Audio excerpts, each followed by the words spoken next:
What's your day as a hair stylist? मेरा दिन बहुत जल्दी मतलब सुबह स्टार्ट हो जाता है, तो हर दिन 9 या 10 घंटे होते ही हैं एवरीडे। तो अगर मैं आपकी जर्नी की बात करूं, right, so tell us something कि आपकी जर्नी, आप एज एन इंटरनेशनल स्टूडेंट है, right, how you ended up into this industry? तो बहुत ही डिफिकल्ट जर्नी थी अब तक की।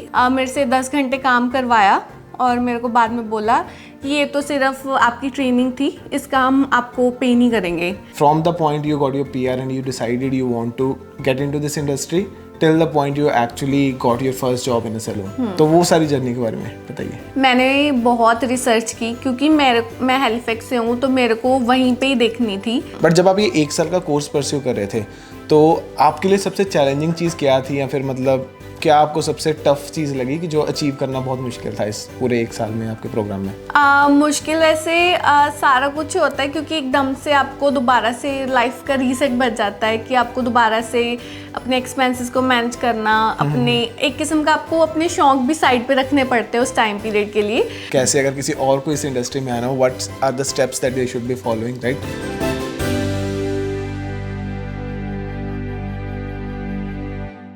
तो यार कनाडा में ना हर मोमेंट एक रेस है। पहले स्टडी की रेस, फिर वर्क परमिट की रेस, फिर PR की रेस, एंड फाइनली अपनी लाइफ में सेटल होने की रेस। बट कई बार ये सब मिलने पे भी वो सेटिस्फैक्शन नहीं आ पाता, एंड सैड पार्ट इज इस प्रोसेस में हम खुद को घुमा देते हैं। एंड फिर आता है एक ऐसा टाइम जब हमें अपनी लाइफ को रीसेट करने की और अपने करियर को रीसेट करने की बारी आती है। But resetting a career in a totally new country, is it really possible, और ये कितना प्रैक्टिकल है? आज की वीडियो में हम यही बात करने वाले हैं। हेलो दोस्तों, I am Sahil Gogna, and आज की इस वीडियो में मैं आपको एक ऐसे पर्सन से इंट्रोड्यूस करवाने जा रहा हूँ जिसके बारे में बात करते हुए मैं खुद बहुत प्राउड फील कर रहा हूँ, एंड जिसने ये हिम्मत दिखाई कि एक बिल्कुल नई कंट्री में एज एन इंटरनेशनल स्टूडेंट आकर वो सारी स्ट्रगल्स के थ्रू जाकर ऐसे डिसीजन को लेना जिससे उसने अपने करियर को रीसेट करा। एंड वो पर्सन है मेरी sister Aastha, and right now she is one of the top hair stylist in Halifax. तो coming up next is my conversation with Aastha and also how to become a hair stylist here in Canada. So Aastha, welcome on my channel. और ये video काफी ही awaited video थी personally मेरे लिए, because I have been following your journey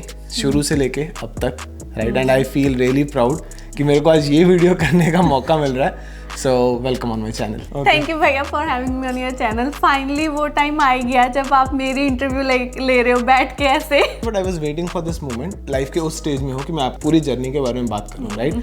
so before even getting to know about your journey, right, so मेरे लिए एक एक्साइटिंग पार्ट ये है कि what's your day as a hair stylist? मेरा एक्चुअली दिन बहुत डिफरेंट होता है। मेरा हर दिन सेम होता ही नहीं है क्योंकि हर दिन मैं नए लोगों से मिलती हूँ, हर किसी को डिफरेंट चीज़ें करवानी होती है। इट्स गुड ऑल्सो कि हर दिन आपको एक नई चीज़ सीखने को मिलती है। If I have to tell you in one sentence कि मेरा दिन कैसा दिखता है, तो मैं अपने क्लाइंट्स की लुक्स को ट्रांसफॉर्म करती हूँ।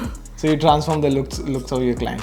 But आप जनरली आप अपना डे शुरू कैसे करते हो? लाइक आपके कितने घंटे की शिफ्ट होती है when you get into your saloon, and क्या ये बहुत ज़्यादा हेक्टिक होता है, आपको ब्रेक्स का टाइम मिलता है कि how it's different? Because for us IT people हमारे कई बार होता है कि डिफाइंड होता है, हमारी कभी मीटिंग्स आ जाती हैं जिसके कारण हमारी लंच ब्रेक्स ऊपर नीचे हो जाती हैं। So what about you? मेरा दिन बहुत जल्दी मतलब सुबह स्टार्ट हो जाता है, तो हर दिन 9 या 10 घंटे होते ही हैं एवरीडे। कभी ऐसा नहीं हुआ कि 6 घंटे का दिन हो और मैं घर आ गई, कभी ऐसा नहीं हुआ। मतलब मैक्सिमम 10 आवर्स की शिफ्ट होती है मेरी।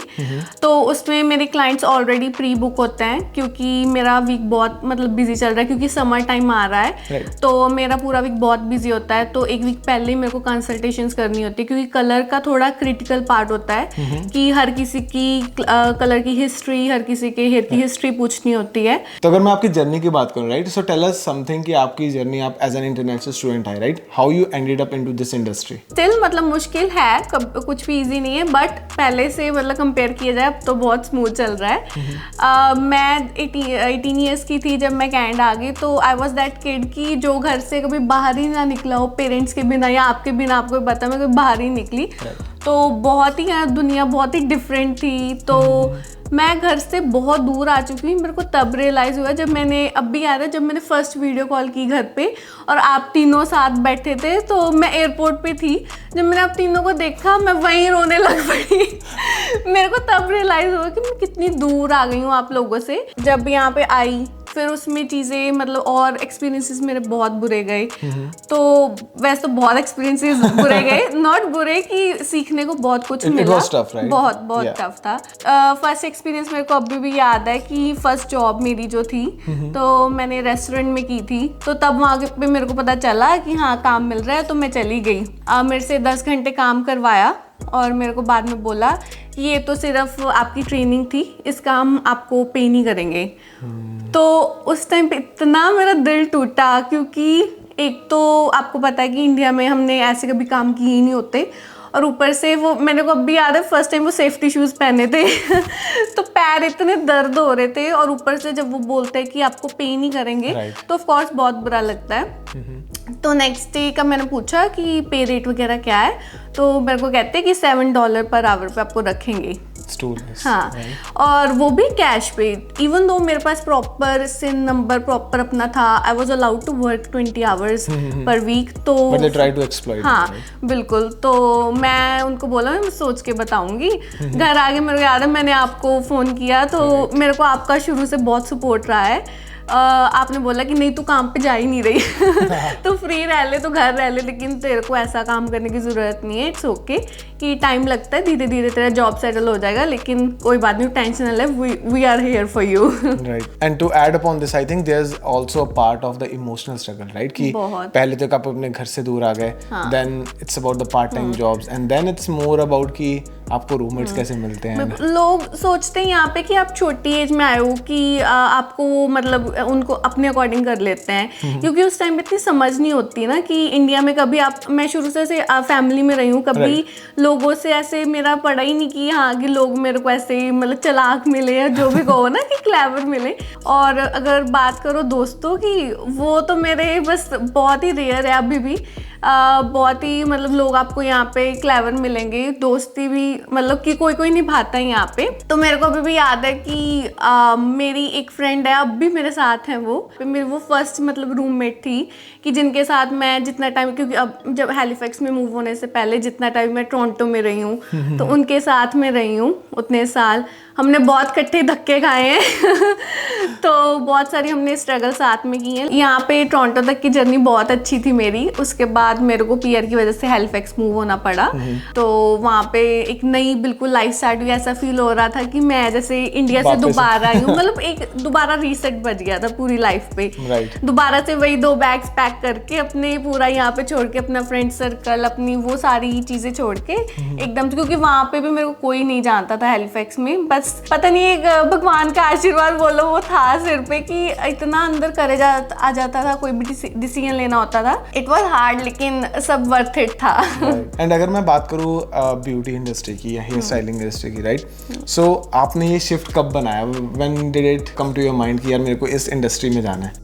मेरे को ये नहीं पता था कि इस इंडस्ट्री में एंटर करने के लिए मेरे को कैसे मतलब जाना है। बहुत चीज़ें मैंने की, क्योंकि मैं जब इंडिया से आई थी तो ये वाला कोर्स नहीं मिला मेरे को, क्योंकि मेरे ऑफ कोर्स मेरी स्टडी के रिलेटेड नहीं था। और उसके बाद यहाँ आके मैंने पीआर के लिए गैस स्टेशन वगैरह पे जॉब्स की है ना, काफ़ी साल मतलब ऐसे चलता रहा। फाइनली जब मेरे को मेरी पीआर मिली तब मैंने सोचा है कि ये अब स्टेप ठीक है कि इस इंडस्ट्री में एंटर करने का। तो मैंने तब ये डिसाइड किया कि अब तो मेरे को यही करना है। ओके, एंड आपका अगर मैं बात करूं तो इस ये शिफ्ट करना कि अपनी कोई भी आपकी नॉर्मल जॉब चल रही है, राइट, उससे जब आपको पीआर मिल जाए, उस सारे कैश फ्लो से डिस्कनेक्ट होकर एक दोबारा से किसी कॉलेज या फिर ना अपनी यूनिवर्सिटी में जाकर दोबारा से पढ़ाई शुरू करना, what was the major challenging part? कि सबसे मुश्किल आपको क्या लगा इस सारे इस टाइम पे? लोगों को लगता है कि सबसे मुश्किल है कि कॉलेज जाके वो चीज़ें सीखनी, लेकिन ऑनेस्टली बताऊं सबसे मुश्किल होता है कि आपको ये बोल्ड डिसीजन लेना कि आपको ये चीज़ करनी है कि हाँ मैं अब डिसाइड कर लिया मेरे को इस चीज़ में जाना है, इसमें अपना फ्यूचर बनाना है, इस फील्ड में मतलब जाना है। तो वो सबसे मतलब एक डिसीजन लेना, बोल्ड डिसीजन लेना, वो सबसे चैलेंजिंग पार्ट होता है। मेरे को जहाँ तक पता कि आपके कनेक्शन में कोई नहीं है जो इस इंडस्ट्री में हो, right, and even if you look around the international students या फिर कोई और देखे, it's very rare to encounter कि जो इस इंडस्ट्री में हो जो आपको नॉलेज दे पाए, right, from the point you got your PR and you decided you want to get into this industry till the point you actually got your first job in a salon. तो वो सारी journey के बारे में बताइए. मैंने बहुत research की क्योंकि मैं हैलिफैक्स से हूँ, तो मेरे को वहीं पे ही देखनी थी सारा कुछ कि कॉलेज वगैरह मेरे को वहीं मिल पाए. तो मैंने बहुत रिसर्च की है, मतलब अटलांटिक प्रोविंसेस में, कि अगर मेरे को कहीं और भी मिलता है किसी प्रोविंस में तो I am okay to move again. लेकिन लकीली मेरे को एक हैलिफैक्स में एक कॉलेज मिला है, HDC, जहाँ से मैंने सब कुछ सीखा है. तो सबसे पहले तो मैंने पूरी लिस्ट बनाई कि कौन कौन से कॉलेजेस हैं, और फिर मैंने उनकी फीस देखी. तो ये देखते देखते मेरे को पता चला कि फ़ी जो है कि वो सभी के लिए सेम है, डजेंट मैटर कि अगर आप PR हो या नहीं हो. सेकंड पॉइंट ये था कि मेरे को इसमें प्रोविंशियल एग्ज़ाम देना होता है, क्योंकि बाकी प्रोविंसेस का आई एम नॉट श्योर, लेकिन जो अटलांटिक प्रोविंसेस हैं they are very strict with this कि आपको प्रॉपर एजुकेशन चाहिए और आपकी प्रॉपर सर्टिफिकेशन होनी चाहिए, आपका प्रॉपर प्रोविंशियल एग्ज़ाम जो क्लियर होना चाहिए, आपके पास लाइसेंस होना चाहिए. क्योंकि इसमें आप लोगों के बालों के साथ काम करती हो, कहने को ही सिर्फ हेयर के साथ काम करने, क्योंकि इसमें केमिकल वगैरह सारा कुछ बहुत होता है. हाँ, हेयर कलरिंग. हाँ, तो उसमें इसलिए आपको सर्टिफिकेशन इम्पॉर्टेंट होती है. तो मेरे को ये था कि जो कॉलेजेस की प्रेपरेशन करवाए ताकि मैं अपना एग्ज़ाम क्लियर कर पाऊँ. तो मैंने देखा कि HDC उसमें हेल्प करता है, तो इसलिए मैंने ये कॉलेज ज्वाइन किया. It's like 10 months programme.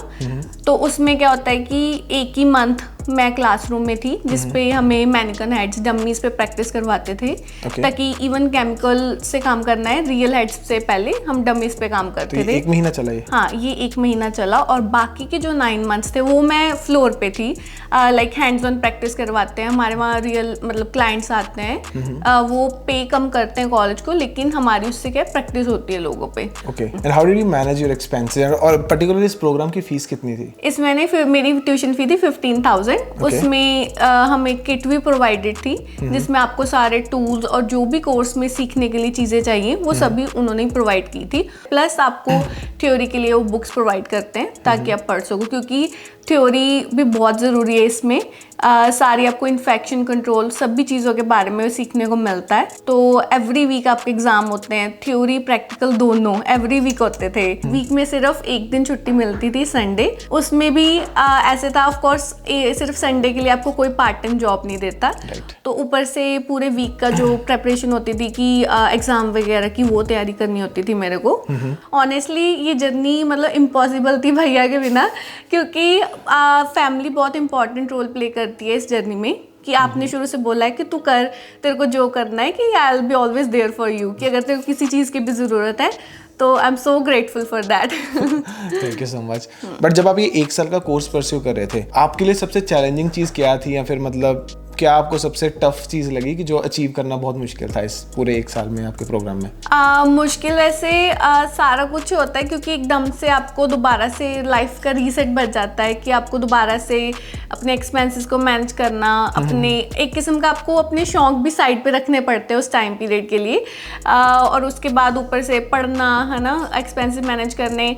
लेकिन सबसे मुश्किल था कि आपको वो सर्टिफिकेशन लेनी. क्योंकि वो थोड़ा मुश्किल होता है, क्योंकि वो मेन पार्ट होता है, उस पर सारा डिपेंड करता है कि आपकी 10 months की ये सारी मेहनत है जो अपने एग्जाम्स वगैरह दें. क्योंकि इट्स प्रैक्टिकल कहीं ना कहीं कर लेता है बंदा, मेरे को ऐसा लगता है कि आपने हैंड्स ऑन प्रैक्टिस बहुत की होती है और थ्योरी कहीं ना कहीं पीछे छूट जाती है, आपको दोबारा से वो पढ़ना पड़ता है. तो इट वॉज डिफिकल्ट, लेकिन बहुत मतलब अच्छे से अगर आप पढ़ो तो तैयारी करो तो सब कुछ हो जाता है मैनेज. सो गाइज, अब मेक श्योर कि आपका जो हेयर स्टाइलिस्ट है वो लाइसेंस्ड हो. बिल्कुल, क्योंकि इसमें ये होता है कि आप सिर्फ बालों के साथ नहीं काम करते, आपकी पूरी मतलब लुक एक जो है वो डिपेंड होती है बालों पे. मैंने खुद मतलब मेरे क्लाइंट्स आते हैं तो कई कहते हैं कि हमारे बाल खराब हो गए, कि मैं उनकी जब हिस्ट्री के बारे में पूछती हूँ कि आपने कैसे करवाया, कब करवाया, तो पता चलता है वो चीज़ों की कई बारी ज़रूरत नहीं होती, या वो बाल सही नहीं होते उन चीज़ों के लिए, लाइक केमिकल वर्क के लिए नहीं बने होते, तो वो लोग तो भी कर देते. तो यही फ़र्क आता है कि अगर आपने प्रॉपर सर्टिफिकेशन की है, नॉलेज है आपको, तो तभी आप अच्छे से कर पाओगे. तो इसलिए make sure your hair stylist have a licence. Well, I think that's it Aastha, and thanks a lot for inspiring us all and हमें ये यकीन दिलाना और हमें ये शो करना कि एक्चुअल में अगर आप करना चाहो तो anything is possible, right? For as someone जिसको इस इंडस्ट्री के बारे में कोई भी नॉलेज नहीं थी, टू बीइंग समवन जिसको अब आप हैलिफैक्स में जाओ, कहीं पे भी आप स्ट्रीट पे जाओ, आपको कोई ना कोई मिल जाता है, आप ग्रोसरी स्टोर पे जाते हो, आई नो कि आपको कोई ना कोई मिल जाता है कि Aastha we know you, Aastha hear करके कि वो बेस्ट फील है। कई बार इतना हेक्टिक हो जाता है, क्योंकि मैं इन सभी चीज़ों के साथ जब मैं कॉलेज में थी अपना इंस्टाग्राम भी मैनेज कर रही थी साथ साथ, तो ये बहुत मुश्किल पार्ट था कि घर आके पढ़ना, फिर वीडियोस बनानी, फिर एडिट करनी, वो मुश्किल पार्ट है। लेकिन जब अब लोग कहते हैं ना कि हाँ हम आपकी वीडियोस देखते हैं कि हमें आपकी वीडियो देख के ये पता चला वो पता चला, तो बहुत अच्छा लगता है। वो चीज़ मेरे को बहुत मोटिवेट करती है कि ऑफ कोर्स ये चीज़ जो मैं कर रही हूँ कहीं ना कहीं इम्पैक्ट डाल रही है लोगों पे, डिफरेंस ला रही है, तो मेरे को ये चीज़ बहुत अच्छी लगती है। You are motivating us and once again thanks a lot for sharing your journey and also main important thing कि sharing your knowledge with us कि आप इस इंडस्ट्री में कैसे आए, कैसे अगर किसी और को इस इंडस्ट्री में आना हो, what are the steps that they should be following, right? वो step by step process क्या होना चाहिए, and overall I would say कि it was a really insightful talk. So thanks a lot for watching this video, and if you want to get in touch with Astha, I will leave her all the details in the description about her Instagram channel, about her website, and also if you want more information make sure to follow her and make sure to subscribe the channel, and हम मिलते हैं अगली video में. Thanks a lot for watching. Bye. Bye.